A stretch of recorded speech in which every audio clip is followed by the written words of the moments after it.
Hey, good morning, everyone. How are you? Nice to see you, some of you, of course. So, Fine, my name teacher. is Linette. I'm going to be your tutor this term. So, we are going to start. I don't know if you have questions before we start. So far, no. I'm really excited about this meeting today because we have a lot of things to do. So I have been I waiting know. for this web for long since the activity started. So let's see what are you going to show us, and then maybe I have the questions. Okay, thank you very much. So, we are going to start. Let me know if you can see the screen of the presentation. Yes. Okay. Okay, so welcome to our first web conference. So, as I said, my name is Lynette. I'm going to be your tutor this semester. And so the topic that we're going to talk today, it is benefits and possibilities of virtual learning environments in English learning. So first of all, we are going to remind some of the aspects that you have done in the previous, I think, week or this week, 24, yeah, this week. So it was that you had to do was the proposal, and it was until February 24th because it was today, I think, last week, but because of hiring issues, I had to move the date for delivering the activity.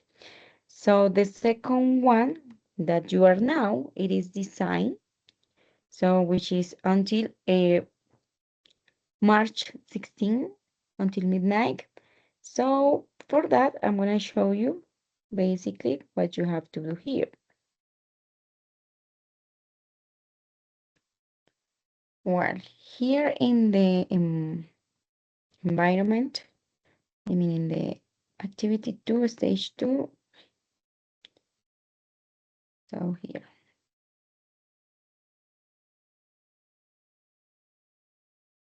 Okay, so here it is the aspects that I just showed you. It is about, well, it is independent, and it is about 150 points. So it is a big score, and it is until March 16th. So basically, here is the description that you have to do, and it is what you have to do or choose one of the LMS platforms. So the first step is to select the best web platform to design your virtual course. Okay. Some free learning management systems, LMS, are, well, those of them, Canva, which is the common one that we use. And of course, it is like first check these characteristics or features about that it is premium characteristics, easy registration and easy access for your students, simple and clear use interface, easy course management, optimize monitoring and tracking of learning progress, options for automation and gamification features, and easy integration with other apps. What happened or why we clarify this? Because some apps sometimes can have a stipend or payment for that, for using that. So that's why we recommend that. But also you can use or other ones that you prefer or you consider works for you. Okay. So the next step is contents and resources. Is to organize the contents of the virtual course into units. The type of an amount of information to be developed in the VLE must be congruent with the topics, the population, and the learning goals. Okay, so you already select the level that you are going to use. So you have to be careful, of course, with the topics and activities according to the level, right? Because if you choose, for example, C1, but your activities are so basic, of course, it is not going to work with the students because it is or those are I forgot the word, easy vocabulary, easy grammar, easy well.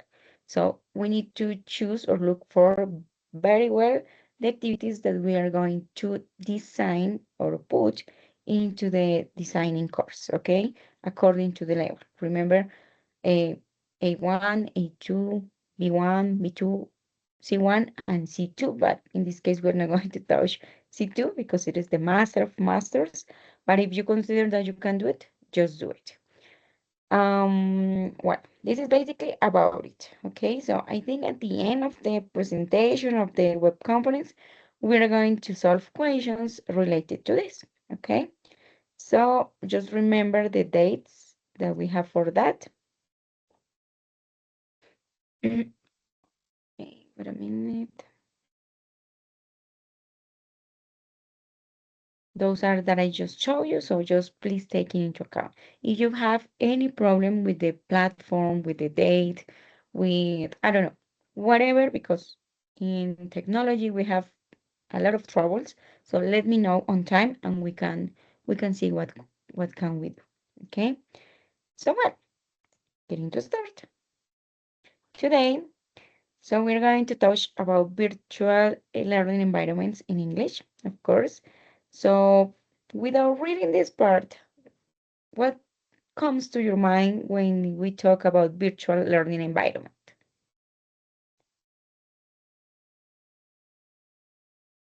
Digital tools, probably. Digital tools from, yeah. What else? Is the virtual equivalent to a classroom? Okay, thank you. Something else?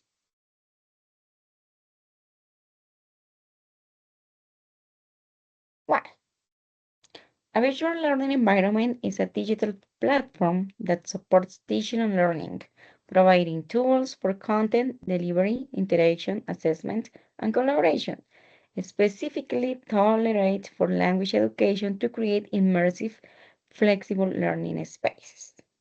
I think here in the master program and when you were in the undergraduate program, especially in the UNAT University,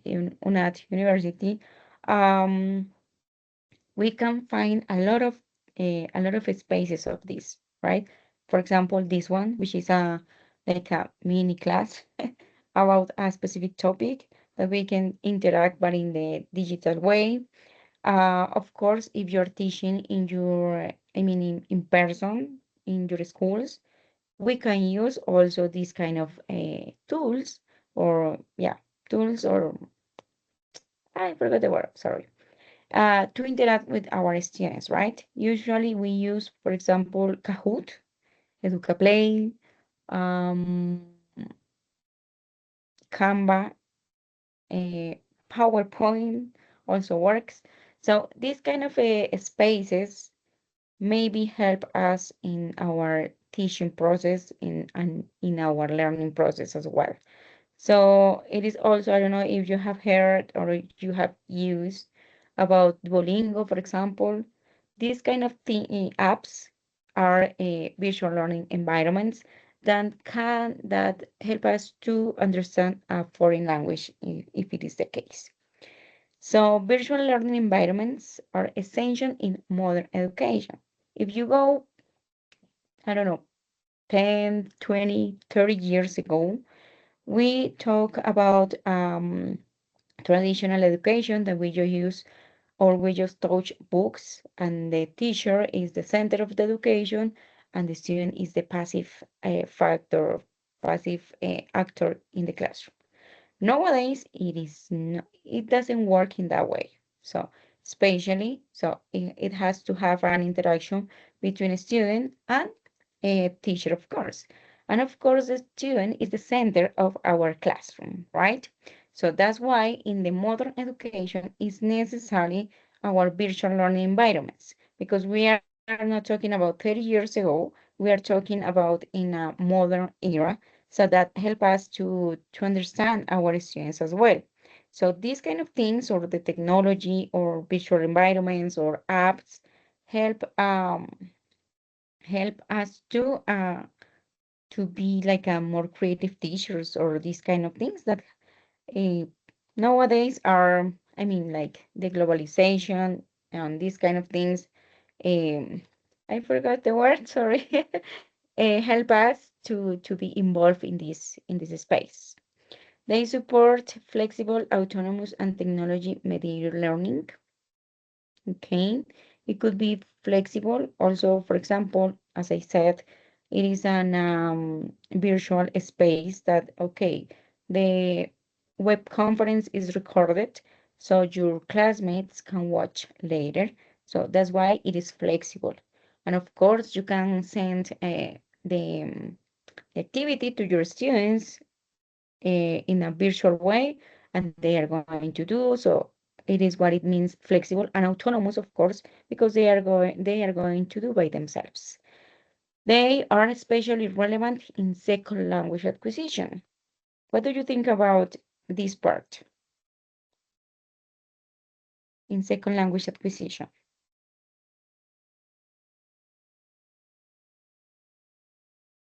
So it's very important when you're learning a new language, you need a lot of practice. You know, not just stay with the knowledge that you receive, but you need to put that and apply it. So this is an important tool for it. Yes. Somebody else?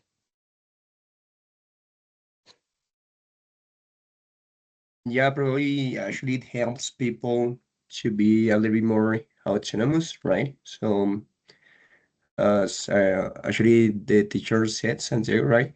So probably that helps people a lot with autonomy. I don't know. So if someone is learning a language, of course, this person can practice, right?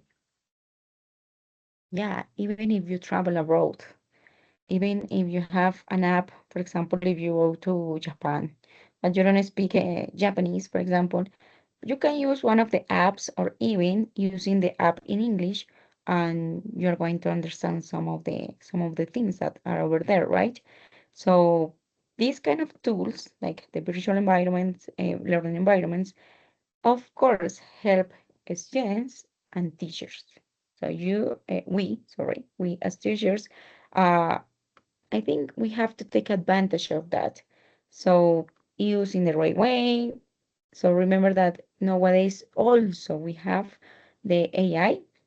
So so it is a tool that we have to handle or manage in a good way, because sometimes we just type to chat GPT or another AIs and like okay, do my homework, do whatever, and it allows our brain go uh, I mean being lazy. So and that's not the point with us, right? With teachers. So the point here is that try to motivate our students to learn a foreign language, of course, but in a different ways. So I'm gonna show you a video related to this. So let me know if you can see it.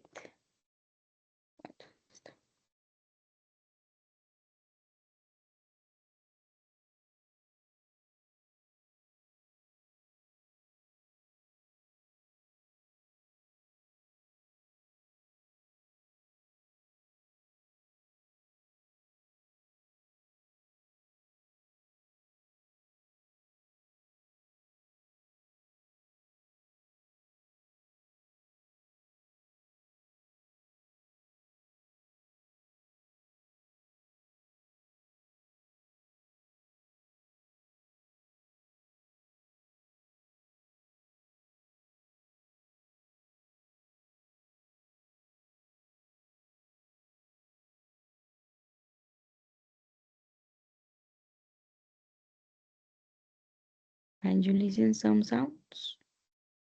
Teacher, there's no sound, no audio. The audio cannot be. Okay, okay, wait a minute, what happened?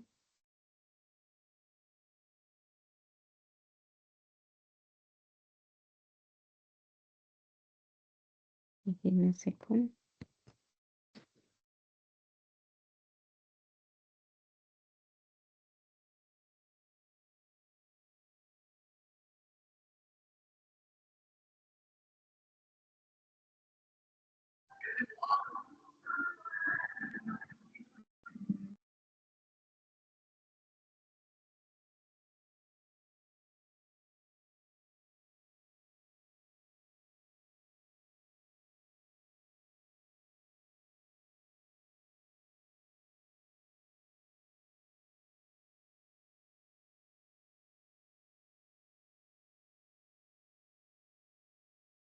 I don't know what happened, honestly,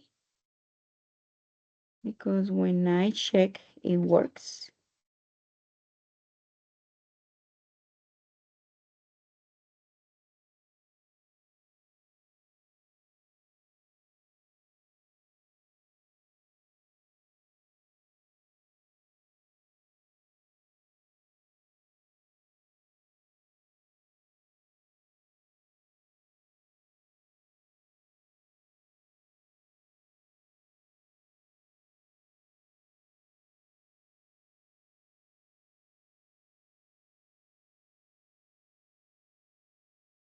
The sound is not working.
Okay, I think you can see at least the letters or the titles over there. So that's basically what it is, a BLES. So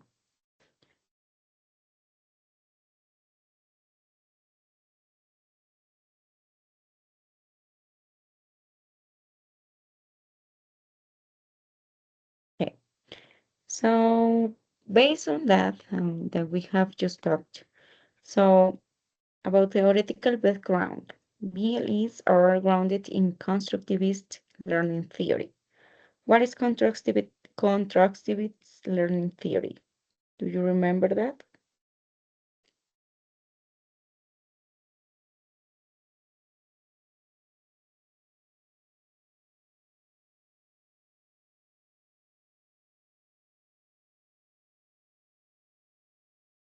No one?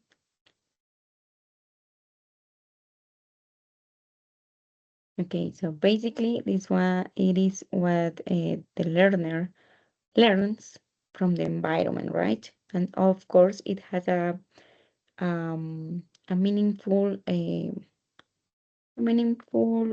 acknowledgement. They promote learner-centered instruction. As I said, nowadays the student is our center. No, it is just the teacher, but we are focused on the student. They support collaborative and experiential learning. Of course, it has to be like collaborative between the student and the teacher, and they align with socio-cultural perspectives. Most of the time, when we are going to create this kind of environments, are related to the context or the real context that the students are involved. Types of virtual learning environments. We have like learning management systems. I think it's the common one. And the last one, like massive open online courses that we usually have in our university, UNAT, right? Because we are going, when we want to do like diplomados or some courses, we are going to find these kind of courses, MOOCs, a virtual classroom and mobile assisted learning platforms. Okay, so those are some of the virtual learning environments that we can find. And of course, I think in the guide that you're going to select, it is learning management systems. Okay, role in English language learning. So the first one, it is facilitates exposure to authentic input. Of course, it is your own knowledge, your own, like your own granito de arena that you are going to put in your students and in the course that you are going to develop for them. Promotes meaningful communication. Yeah.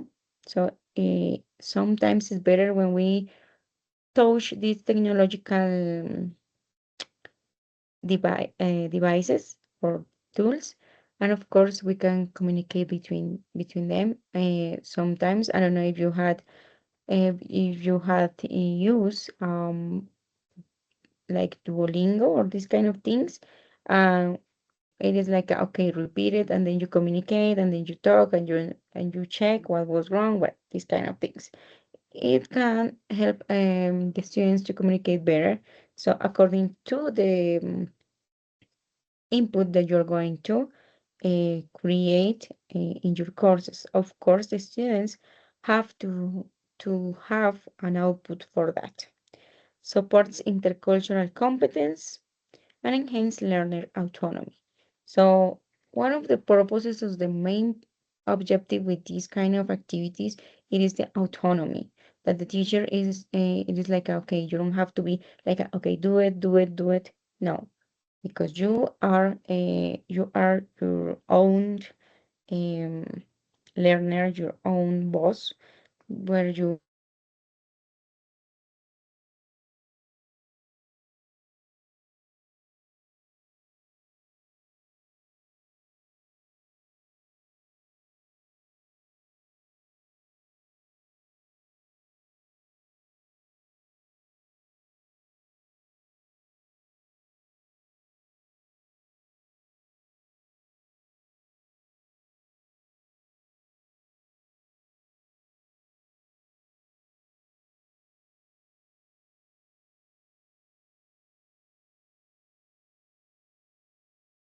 writing tags and hosting virtual speaking sessions via Meet. This one, I think we can, I don't know, I use Google Classroom where I work too, but we just assign activities.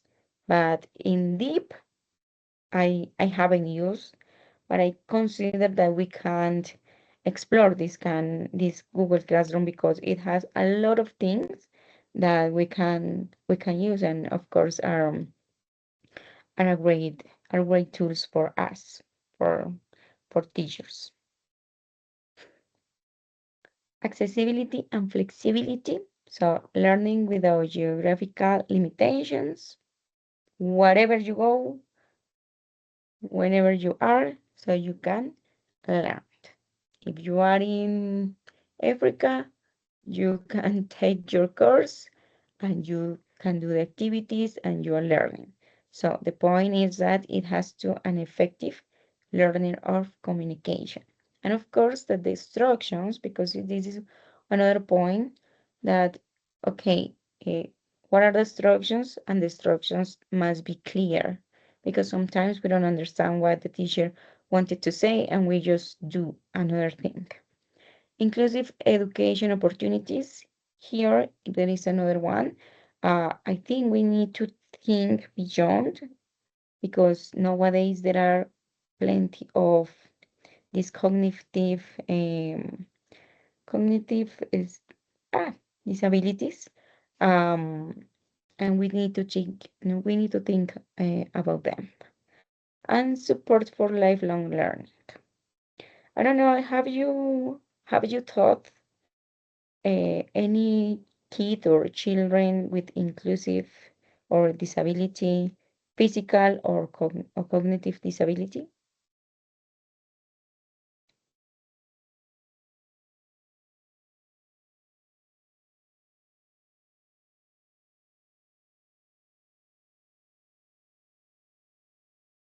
No, in my case, not yet.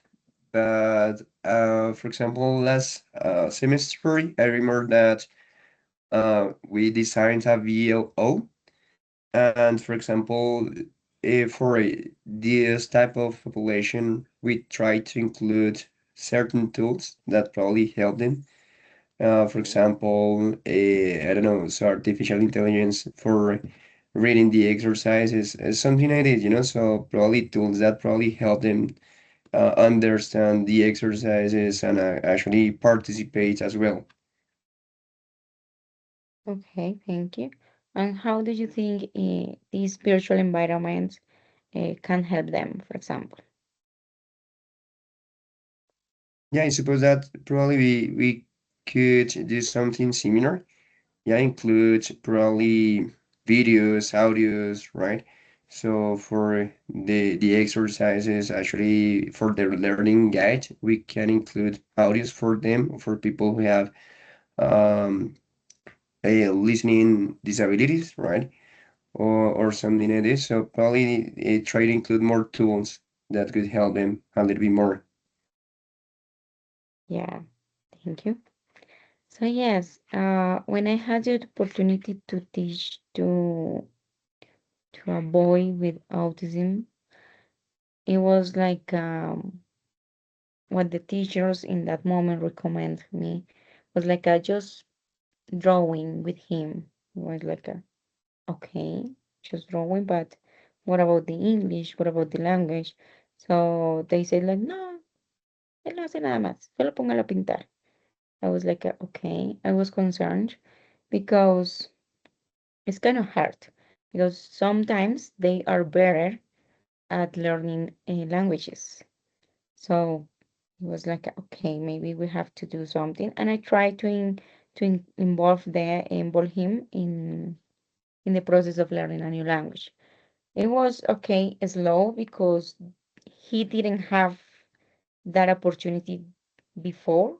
So that's why maybe for him was a little hard because that was the first time that he was learning English, for example, right?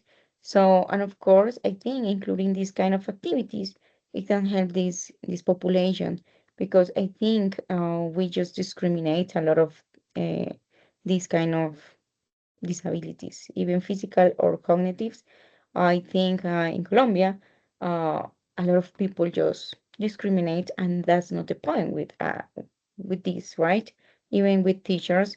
So we need to try to involve them because they have super, I mean, superpowers. Can we call that? Like they are good at something, right? It is not just putting a car at the corner and that's it, just leave alone. No.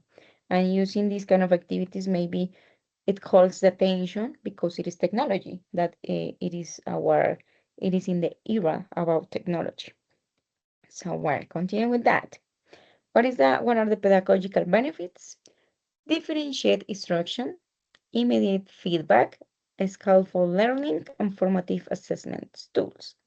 So, as I said in the instruction, uh, it those are or those have to be clear for them.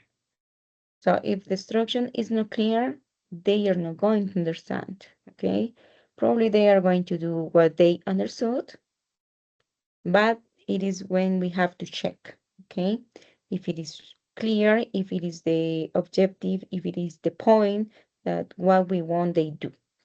Immediate feedback, I think in these kind of cases, it is just immediately if it is wrong, if it is right, how many tools, how many attempts you can do, whatever you want to include over there. So it is important. Scaffold learning, it is like a basically like you are you're doing different activities, and of course you can check them about it. So if they understood in this way, if they don't understand in this way, so what happens, or these kind of things. And formative assessment tools. Not all the time we are going just to grade, like put a number. No, we need to create formative assessment tools. Like, okay, based on the feedback, uh, how can you improve? How could you improve these kind of things?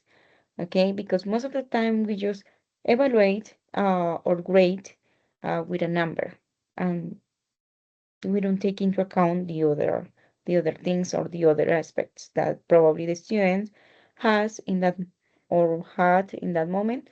So that's basically with the formative assessment tools. I think you know because uh, you have work with different institutions or even in universities, well, whatever. So you can see that in our different contexts how it is or how the evaluation is evaluated. Okay. Well, this is kind of the things which is really important when we are learning and when we are teaching a foreign language. So the motivation and engagement.